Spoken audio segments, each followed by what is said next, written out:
Formula AllCode are host independent and can be used with a wide range of applications.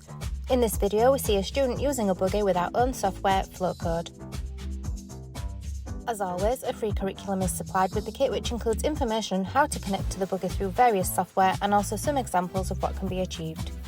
When a student is competent with the software, we encourage them to write their own programs, but until then, some example programs are available to download on our website. By visiting the AllCode page and then resources, there are various software examples available. In this example, we will find Flowcode and are following the worksheet, Follow the Line.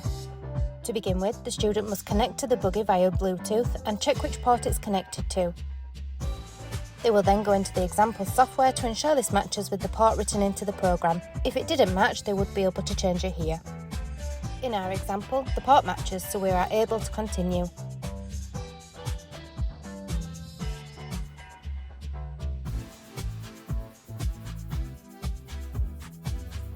The student can view the code that's been written for this example, both in flowchart and code before running the program.